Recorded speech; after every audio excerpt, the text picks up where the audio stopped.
Hello, guys. Welcome to another episode of the e-commerce lab by Ecomcy, the place where everything related to Amazon, FBA, private label, and e-commerce. My name is Vincenzo Toscano, founder and CEO of Ecomcy, and today we bring a very special person. Her name is Ann Sieg, and she's the founder and CEO of the e-commerce business school, where they specialize on helping people building and scaling their business on Amazon. So she has a lot of experience with everything that has to do with basically running a business on Amazon. And today we're gonna actually be talking about a very interesting topic. We all know that in the last couple of months, with everything that's going on in the world, people have started to open their minds in terms of finding solutions on how to run an e-commerce business without relying too much on China. And that's why we're gonna be the focus on today's episode, so we can give you some insights about how you can actually do that. So it's a pleasure to have you here, Anne. Thank you for being the show. How you doing? I'm doing awesome. Thanks for having me here. Thank you. It's a pleasure. When I saw your background and everything you've been doing in the Amazon space, for sure it was very interesting for me to have you on today's show, because I know you're going to share a lot of insights to our community. And as I said at the beginning, I think your experience specifically around, finding solutions around diverting in terms of sourcing outside of China and scaling also a business on Amazon without relying too much on China is very interesting. But before we start into that, which is going to be a lot of fun, I actually first want to start with a little bit about you. I usually, with all my guests and all my listeners, like to learn about who is the person I bring as a guest. So I would like to learn who is Anne, how you got started into the commerce space, and what brought you where you are right now. Yeah. Okay. Well, basically, I came online in 2004, Okay. and it was to solve a problem with the company I was working with at that time, which was primarily lead generation. Yeah. And so my son had said, well, you should go online. And so I did. And I got into a training company, and it had a certification program, which is mostly focused around sales skills, on the phone sales skills, but it also taught marketing. And it was kind of my first foray into the online space. And I loved it. I got hooked, and I ended up becoming the top producer in that company. And I then also partnered with my eldest son, who was a top affiliate in the world for GetResponse, Best Western, Walmart, etc., when he was about age 21. Nice. So I had gone one path, he had gone one path, and then we joined our paths together after he had a bad motorcycle accident. I see. Motorcycle accident ended up us partnering together. So it's like he came out alive, more than alive.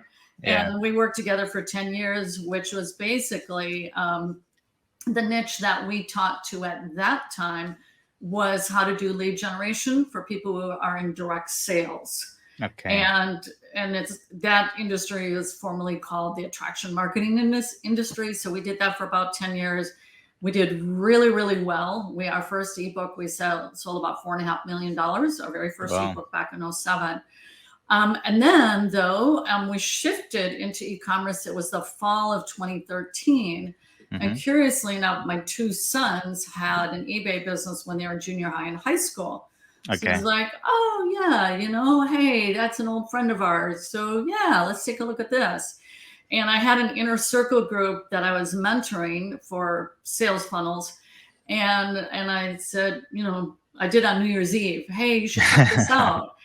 And it was really cool. My people just started making money, and way faster than they could ever make money trying to build and design their own sales funnels. And it's because Amazon is the sales funnel. They did it, albeit they did it for you. It's really the easiest and fastest way to get started online. I shouldn't say bar none, because there's so many ways now. Yeah. But it was just like, oh no, this is getting fun. So my forte is community and I develop teams of people, certification programs. And so it's a fairly big operation. We have 25 to 30 people within the e-commerce business school that delivers what we do. And I really take what we do very seriously and the quality that we provide. So there's a real big focus on, reputable. I want to be high level reputation, because love it. Yeah. There's so much, I just have to junk out there.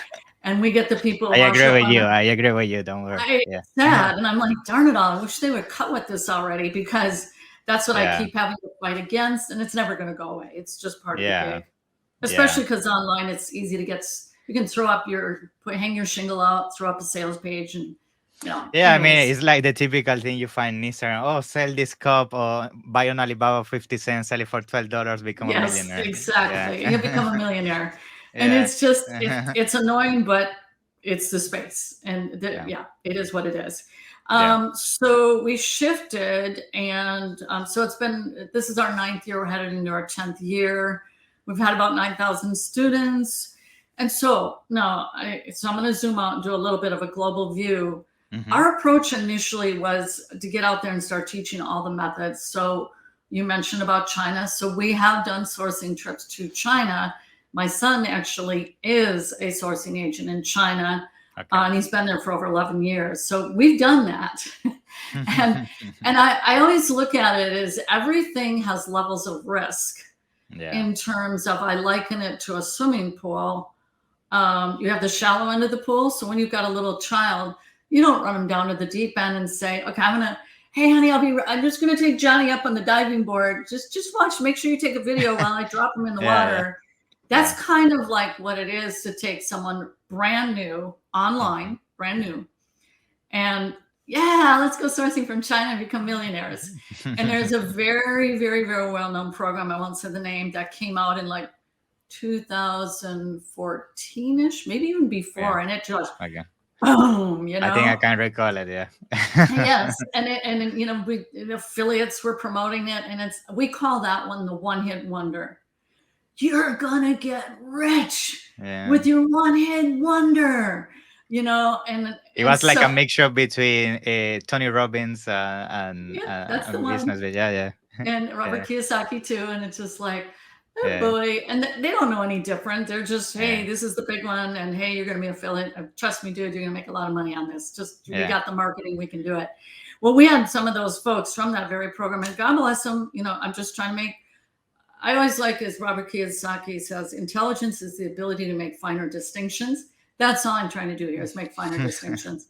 So I was selling the silicone ice cube trays at a wholesale level, first arbitrage, then wholesale, and this was before there was the dock strikes, mind you.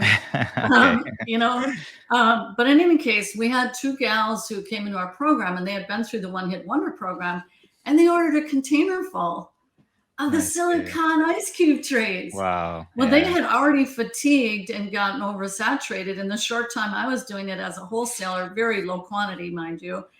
And they had a whole container. Wow. And it's sitting in their garage, and it's just like, all right, this is a prime example of someone going to the deep end of the pool for their very first foyer. For example, learning online marketing is a very advanced skill set, especially lead conversions and mastering any given. Take years and years, to do it. It can take years. Yep. Yeah. You want to get the ROAS for YouTube, you will test that funnel. Facebook, same thing. That's my favorite part. That is what I do. Okay. So in any case, but that can take like a master's degree, what it feels like, because you have to be very patient, a lot of testing. So back to the point about China. So these 2 gals were sitting on this boatload. Now I get it, with Alibaba, you can do the one-off, or the little. I know all about that stuff. And so my son has said, well, buyer beware. Now he's a sourcing agent, so he's got all these connections all over China and everything. But he's like, you don't know when you're working with someone from China. It could be this dude sitting in an apartment pretending like he's a factory owner. Yeah. And I got to tell you, there is a lot of it happens a lot. Yeah. A lot more than people realize. And you can get taken to the cleaners fast. And he knows that because he's boots ground. He's married to a Chinese national. He's seen it all. He understands that, And he's trained on it. We trained at ASD Market Week, the largest consumer goods trade show in the U.S. He's trained twice there. We flew him over and had him train. All I'm saying to make the point is buyer beware, seller beware, because your level of risk probably goes up 1,000-fold than rather to source from the U.S. And you go, well, how's that even going to work? It's going to cost too much. And come on, lady, get real. Well, I will say, just even on that point alone, just know already, the Chinese There's so many things to be said about it, but they've so elevated their middle class, 600 million roughly, lifted out of poverty, that those lower wages aren't there like they they don't have used to cheap labor be. anymore. Yeah. That's exactly right. So what already has happened is it's spreading into Vietnam, India, so China has been known as the factory of the world. Yeah. Uh, It's stopping to be like that. Yeah. Yeah. And furthermore, then COVID came along, and here I'm right next door to Walmart. They've pumped $750 million into manufacturing in the US. In other words, as we all know, you go to Walmart and you lift up anything and it's from China. Well, they're going to start shifting that, because hard lesson learned that when your supply chain gets busted like that, you're like, yeah, and let's just make sure that doesn't happen again. So are there people still sourcing from China? Yes. But it is dispersing throughout Asia is what's happening. And I think Vietnam is pretty notable on that level. And then India is becoming a powerhouse. Yeah. But so we actually start our members over here in the US, because they'll say, oh, now how do I get on the front page? It won't be a worry. Really? Yes, I'll explain in a minute. Now Alibaba, so I'll be sourcing from Alibaba? No. Can you put an X over that? You're not going to be sourcing from China. So what it comes down to, in other words, is what we're going to leverage is someone else has done that hard work of sourcing from China, with all the peril that is wrought within that. Walmart can do it because they're big. Yeah. They are well situated in China already with their grocery stores. They're the world's largest grocer in the world is Walmart. So, Walmart can handle that, but a little one-man woman shop, difficult. You're not prepared to deal with the insane levels of complexities. You're ill-equipped for the job. Yeah. You don't know all the little things that you should be checking the box on. And furthermore, the people with the deeper pockets who have backup to the backup to the backup. Yeah. You just ill-equipped. You're like getting right behind the arrow that's going to be shot right at you, because your likelihood of success just goes way, way down for a beginner. Yeah, for sure. Yeah. I think just to add on top of that, one of the first issues, just to clarify around why Alibaba is also, as we mentioned, not being the best method anymore for sourcing, is because we need to think that all the courses you're going to find out there, most of them teach you exactly the same thing. And what is happening, every single person is doing exactly the same thing.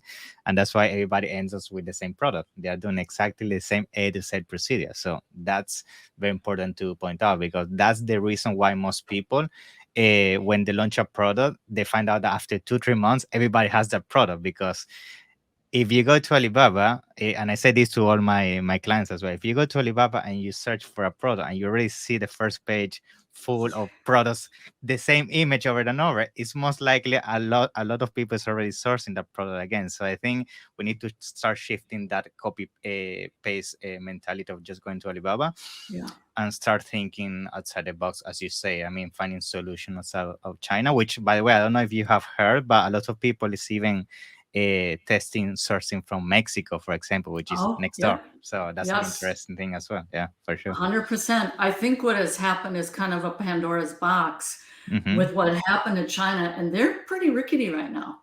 Yeah, their economy, all these lockdowns, and which he released, and I have boots to the ground intel. Yeah, every single day. Yeah, he's living through it. Like, it went raging through. It's true. Raging through China. His family all caught it, his in-laws family, blah, blah, blah. So it's kind of like now they're finally hitting herd mentality. But all to say, the net effect of those 3 years of lockdown has really hurt their economy. It's just like stupid, silly, kind of, how much more do you want to destroy your economy? It hurt ours bad enough in 2020, the lockdown. So, but he's been rigid about it, President Xi. But I did want to make another point, big picture, about anytime. Okay, there's a really big distinction between offline and online relative to the resources you're accessing and how quickly you get the copycat mentality. It's far more pronounced online. So I've got a few illustrations. One goes back to my ebook that I originally did. And I had a guy in the UK, actually, this is about 3 years after we launched. He said, Ann, and it's an ebook. Did you know that Russia has completely stolen everything you created and they just rebranded as though they were the guru on what you taught? Well, what am I going to do about that? You can't do anything. Yeah. Pretty much nothing, right? Yeah. And so everything, because we had offline businesses before coming online. When you get into the online space, things get saturated very, very quickly. So I'll give you an example. Anyone who's using Jungle Scout, for example, as a tool, okay, and you find a product, just know that as this data is dished up, it's being dished up for tens of thousands. And not just that, everybody's using the same filter, the same price, the same size, the same category. So it's kind of like this bigger picture understanding of, me and another 10,000 other. You better be thinking that way. And that's why with our mentorship, what we teach is, you use these systems. So like with arbitrage, there's a number of software tools. So our best trainer, she's a master of like all 6 of them, but then she trains up a VA team. She's got a team of 12. So this is all of business is a series of leapfrogging. People leapfrog and they leapfrog. And so you have to see and think bigger picture of the widest swath of people are doing what everyone else is doing without realizing, oh, wait a minute. But if you've been online for a long time, you're already aware of that from day one. Okay, how many other people using Jungle Scout or whatever it is? And like you say, and it's the easy club. Oh, I'll just do this. Anytime when it seems that low-hanging fruit, it's really not low-hanging fruit anymore. Yeah, I usually say as soon as you see a topic being discussed in YouTube, it's already saturated. Just a single video is done. It's too late because, as you mentioned, things fly so fast, and especially with Amazon. I bet you see this on a weekly basis. Every single week on the Amazon space, there's a new strategy. Everybody does the strategy. It doesn't work anymore. Next week, another strategy. Everybody uses it. It gets saturated. So it's a constant fight against that, it is a constant fight. And then you have to wonder, is it worth it? Well, I'm just going to say here, for example, I have a mentorship, a training that I know a whole bunch of other people are training on. Probably, I don't know if it's 100 or whatever it is, but what people can't know, this is more in terms of how you deliver information, your packaging, in other words. No one can, so it doesn't apply strictly to Amazon sellers. I'm just saying in the big picture, but no one can replicate your essence and how you deliver and the depth in which you deliver and the intelligence with which you deliver. So while it may appear it's the same information on the front end, you can differentiate. And I know that because we have a really great funnel that's working for us that despite other people, but that's a little bit different because that's the human part. That's not the same as Amazon. So I just want to make that point. But we are teaching a method that a lot of other people teach. So here's the curious thing. My son and I are both marketers. When we first came on with Amazon, we're related to arbitrage, which is buy low, sell high. And a lot of people look, that's just that frou-frou thing over there. Well, not if you can get a beginner who can finally start making money, as opposed to, I talked to a private label gal who was in a mentorship, and she was in month 11. She didn't have one single product up yet, which I thought, that sounds about right. And her mentor hadn't approved anything yet. I said, he's probably doing right by you because the variables probably haven't all lined up right yet, meaning it is that hard to get on. And I said, so I kind of hate to break it to you, but I have people who can make $5,000 in 30 days and have their products listed on Amazon very, very quickly.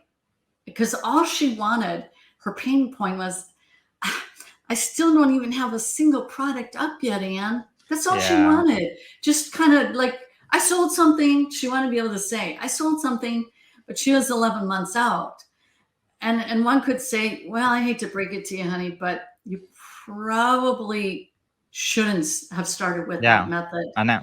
And I think, to be honest, on that note, and it's important you bring this to the table, is that's why a lot of people start with their own product, because they get into this kind of chaos internally that, oh, I don't have a product, it's been a month. Oh, I don't have a product, it's been a month, 2 months. By month 3, they choose anything because they just want to get started. You see what I mean? And then that's why most people launch their own product, because they are driven by the FOMO that they see online, that, oh, every single person in 1 week they have the product, they have the supplier, they have the branding, and that's not a reality. So now, just to go a little bit back around the China topic, and the reason why I want to bring this to the table is because I feel a lot of people will benefit from this, is that we're mentioning these alternatives around sourcing outside of China. And I would like to hear your point of view around what are some of the tips you would advise in terms of start finding these suppliers outside of China, right? So is there any kind of platform you usually recommend? You usually hire an agent? Because I know a lot of people may are thinking, okay, yes, I want to start sourcing outside of China, but where should I start? Because I don't have the Alibaba anymore. I don't have it as specific to take them directly to that, other than what I have seen. So we do start our members with arbitrage. So for example, I had found these Princess Dive Sticks is what they were called. And it's basically Princess, being it was a Disney product. And whatever princess character, I'm not very well up to speed on it, but some kind of Disney character, and the little child throws it in, it goes to the bottom of the pool, and they dive down and get it. And I was selling them like crazy. I had bought them off of Target. I had like 150 of them, and they were on clearance. They're gone like that, you know? And then, of course, my mind goes, okay, well, that's interesting. So let me become a wholesaler of that. Now, it didn't work out in that particular case, but it's where you can, because, and I did buy from the whole, well, actually the prices were higher than what the Target clearance was. I see. And unless you bought enough volume. And it had to be a lot of volume to get it down. And then it was, well, should I create my own dive sticks? But I have to think they sold so quickly because they were Disney branded. The branding. And it's like, well, that's a no-go right there. So I'm not even going to venture down that. But all to say, the arbitrage method can be a gateway. Now, and I get it. People want to say, but I want it to be mine. But I also want to say, well, do you want to generate cash flow? Do you want to generate systems first? Would you like to get a VA team working underneath you prior to going into these more advanced methods that are simply going to take more time? So that is always my recommendation. And then from there, they can shift into, one of my trainers does it a more, what people want to get is their big one-hit wonder that's going to hit the millions. Well, wouldn't you be happy with one that you can get to, more like a stacking kind of thing? Well, what if you had one that could give you 3,000 a month, and then another this, and then or maybe start with the car payment, then the mortgage, small things, and you start building up. I mean, so instead of trying to hit for the home run straight out of the gate and stepping way out on a limb, that's the benefit of arbitrage. And you also learn the marketplace and you can reach out and find. And there's also, of course, branding to get ungated for brands and to other categories, etc. But I recommend that, and then they can start to go into, can I now buy this at enough volume? Once you find that proven winner through arbitrage, I had Swiss Miss Cocoa Mix as one. Not that I did take that to wholesale, but you start to see, wow, this is hot. Now, so could I buy that in larger wholesale quantity? Because I know this is selling hot. So rather than depending on a local store or an online store, just so people are clear if they don't know the arbitrage method, it's you buy low from an existing retailer, whether that's local or online. See, the example you gave, like a Target, and then you sell it on Amazon. Much. And so what you do then is you find a fast mover, and then the way you can really gain traction is when you can buy it at a wholesale price. And so you would then reach out to the supplier. That's kind of the fastest gateway to be able to do that. And I do have to say, and I'm seeing this, it doesn't affect the arbitrage people as much, but I have a print on demand seller, for example, in the gift category. And it's just something more of a global view that doesn't tie in specifically. But what has happened is, and when we were training in China, we were made this offer by my son's boss. He said, hey, I'd like to take you on the road in China, and I'd like to be able to help the manufacturers go straight to Amazon. Now, we didn't move forward with that offer because the whole language barrier was like, this sounds kind of like a beast, and I don't really want to be in China real long, to be honest. My son can, and actually he's trying to get out right now. But this was 5-6 years ago. Well, guess what? And we always knew, hey, someone's going to teach them. Yeah, and it's already happening. I mean, there are already manufacturers going directly to Amazon. And they're all competing. Undercutting your price, Absolutely. And that's what happened to this POD seller with his, it was gifting mugs, and this and that. And now he realizes he needs, it's a complicated story. But all to say, manufacturing is coming back to the U.S. Here in Arkansas, where I live, they just featured on the front article of a monthly magazine about manufacturing, and Walmart's pumping money in here to make it happen. So then it's really about being resourceful. People go to unique places, farmers market. It might sound kind of weird, but I've gone to them just because my husband, sometimes we do that kind of thing. And they'll say, oh, I've wanted to be on Amazon. And they know nothing. That's the Great Wall of China to them. Well, what if you could help them and you get a piece of that pie and you be that middleman, that is a business model unto itself. There it is, someone who wants to be able to do it, and then you create a business arrangement. And there's also local businesses who don't have any clue of how to do it. In the US, I bet there are so many businesses that they do very well in retail, but they have no clue about e-commerce. And you can come in, get exclusivity, and become the one who represent the brands in e-commerce. And then you take the products on Amazon and so on. And basically now you have manufacturing in the USA. That's exactly it. And so I know someone in Bentonville I met with couple months ago. That's what he's doing. He's approaching the local market. People who have, in fact, there's a lot of Indian sellers here. We have a very large Indian population as in India. And many of their stores, well, they're local. They don't know. This whole thing of Amazon is a huge mystery to them. They don't know. Great Wall of China. So the one, a convenience store owner that came into our mentorship, he said, I want to learn this from the ground up with you guys, because I am starting up manufacturing of my product in India, but I want to start here where I can get the whole understanding of the ecosystem. And then I'm going to take it on my private label products onto Amazon. So you want to start with the learning curve is the lowest, bring in success. And once you become a knowledgeable Amazon seller in the ecosystem, you got a lot of opportunity beyond, I'm solely reliant on China. No, you're not. Yeah, because then you build a portfolio and you can go to a next brand and show, I did this with this a brand and multiply and go from there, which is and get a whole account portfolio. And before you know it, you've got a really good 6-figure income. I have a gal making $750,000 in sales on local retail arbitrage every year. That's well over $100,000. Well over, because our people do about 25% profit. And if they do the discount stacking, they can get up to 50% discount off. Okay, now you've gotten it down to the price of what you might buy from China. Albeit I know it's not as scalable, but it is making money. Yeah. And the other thing we should add, just to start concluding this point, is that sometimes even if you make a little bit of less money because you are sourcing in your country, you need to consider that you have the benefit of time. And what I mean by that is that you don't need to deal anymore with logistics, the lead time of 30-60 days. You have your product next to you. I'd rather make $5 less, $3 less per unit, but have the peace of mind that if I go out of stock, in 2 days I have new stock, which is not going to happen if you're sourcing from China. So there's a little quote. This is from Internet Marketing World. $1 made today is better than $1 earned tomorrow.